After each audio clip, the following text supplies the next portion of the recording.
Sanibonani and welcome to Wisdom X Magaziwe.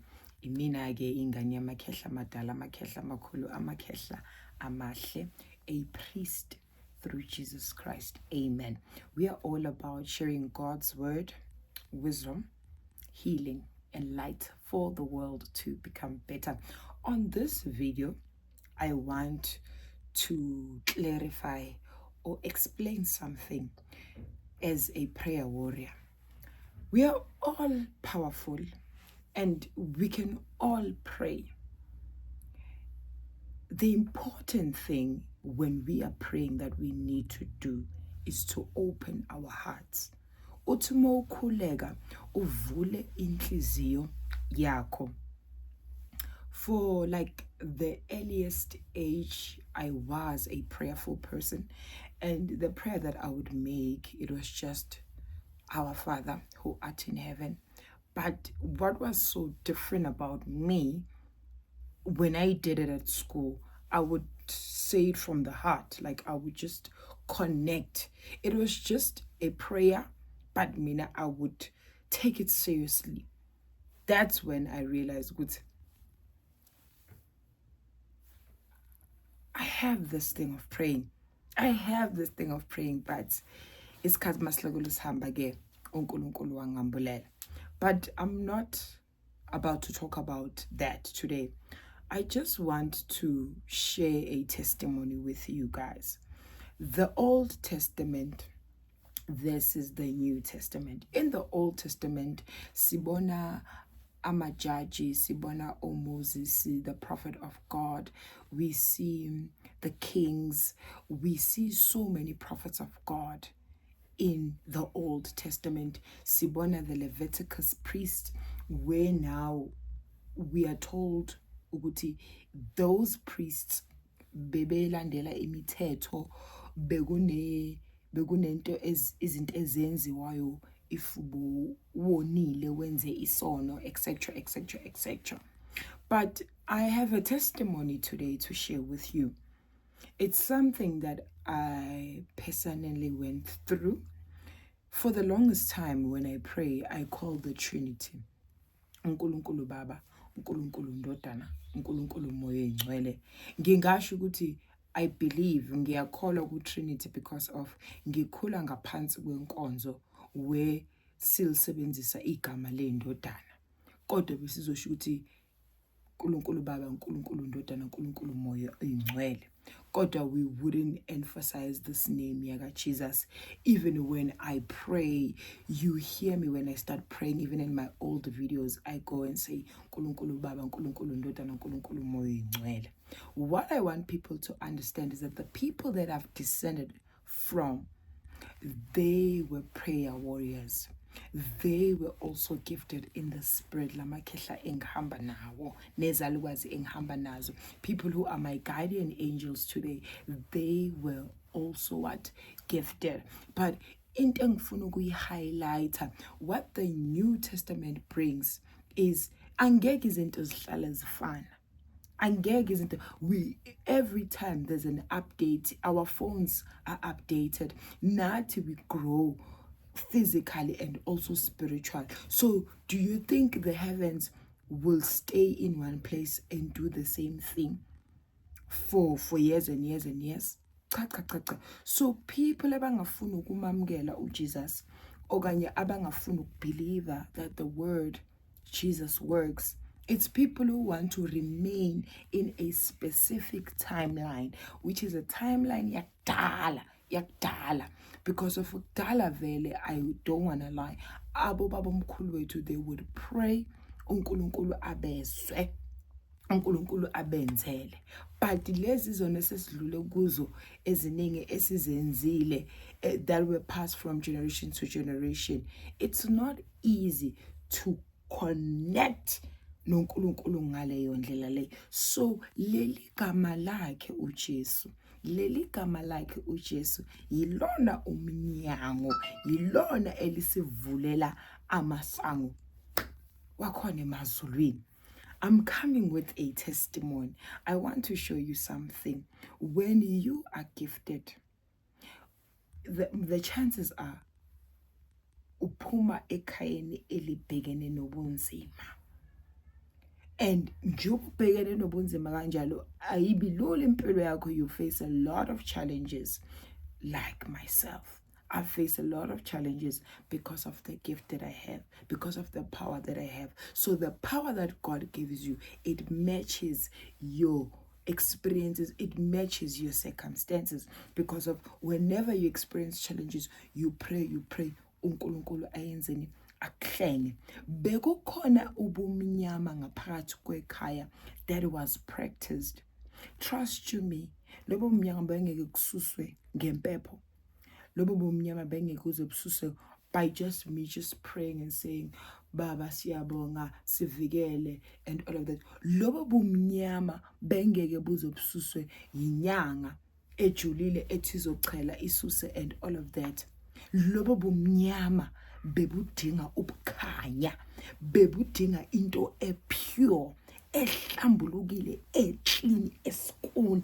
Amen, hallelujah. Yila ke khona igama lika Jesu liyangena ke manje. So when I xosha umoya omubi, when I say awuhamba umoya omubi, or kukhona into engiyijikisa, kunamafinde engiwaqhaqhayo, ama-generational curses, kunama-destiny swaps ayenzakalile ngaphakathi kwekhaya lami. Yizinto lezi engambulelwa zona. Kodwa uNkulunkulu uphinde uyaveza ukuthi wena futhi okhethiwe ukuthi ukhuleke uhlephule lamaketanga. Uwahlephula kanjani lamaketanga? Ngoba uyababona abantu abakuzona lezo zinkinga ngaphakathi kwekhaya, bakuma-destiny swaps, abanye bathwetshuliwe, abanye kuningi. Yila khona ngifika ne-testimony ngithini, legama lakhe uJesu lona lodwa ngokukholwa, ngokuvula inhliziyo, liyawahlephula amaketanga.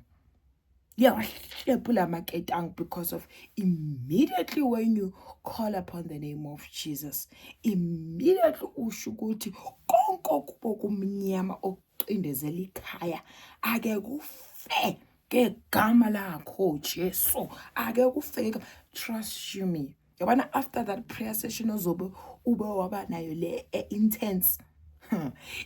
Laba abaphehla ikhaya, laba bayenza ama-destiny swaps, trust you me, bazobe bephapheme, bazobe bese bekufile ukuthi eyi nangumuntu asihlephulela amaketanga. And uzothola mase uhlephulile, then Jesus himself, God himself, does the rest of the work. The only thing I had to do, mina sengikhuluma njengomuntu othandazayo, I just had to pray and ask God. Ask, yebo ngiyambulelwa inkinga ngekhaya, ngiyambulelwa ukuthi hayibo ikhaya laqindezela, kunabantu abayenza into ekhaya kanje. What is my job? Ngibonisiwe, ekubonisweni kwami ngiyaguqa, ngiyakhuleka. I use the name of Jesus. Ithi mangiqeda ukulisebenzisa lelo gama, bese lezi zalukwazi that are guardian angels today, bese lamakhehla ama-guardian angels today angethulela umqhelo ukuthi waze wanqoba. Asifikanga la wena wenzeni ufike khona.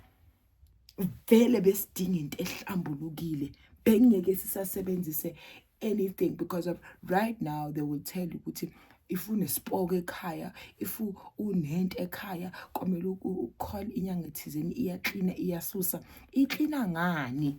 If ina izoklina ngomuthi, trust you me, you are still going to be stagnant. Nisazohlutshwa amagundane, nisazohlutshwa yizo zonke izinto. Impi yamanje iwumoya, and impi yamanje ifuna ukuthi ulisebenzise leli gama lika Jesu.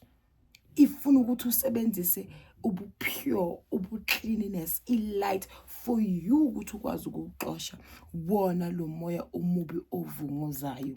I'm coming with a testimony today. I'm saying I have broken the chains in my own family, in my own lineage, ngalo leli gama lakhe uJesu. So can you see now ukuthi kuneyinkinga ezamandulo that are going to be fixed by the New Testament, where we are told about the king who died for our sins. So if wena uqabanga ukuthi uzokwazi ukunqoba, uzokwazi ukuyilwa lento ngokuthi nje hayi uzofuna izinto lokho luyochela lokho luyenzani in no. Get to know the king himself. Once you know him, believe him. Use this name. Jesus, use this name, and you will see how powerful it is. Yes, mina ngiyalimemeza through my everyday prayer. La engilibone khona ukuthi linamandla yila masengilwa nabantu abayenza ama destiny swaps khona. Yila sengilwa nabantu abathwebulayo khona. La sibhekene ngqo nomuntu othwebulayo. Ngilwa. Ngisho ukuthi ngegama lika Jesu. Angeke uzuphumelele ngegama lika Jesu. Lo mbambile lapho akasale sekekhuleka akhuleka ngegama lika Jesu. Kangena emlilweni. You see, when they talk about hell is real. Hell is real, but you can only see it ngokukamoya. So vula inhliziyo yakho, uqala ulisebenzise leli gama lika Jesu, uyibone indongaziwa, because of if usazoloko uthi hayi trust me, you'll be going around in the same circle, you'll remain in the same timeline. Because of mina, I'm at a point where fear iyakusinte engihlukumezayo ke manje. I'm not a slave to fear. If ngiyezwa ukuthi kunomuntu ogunquzayo phezulu kwendlu ngo-12, what I do, I just wake up and be still.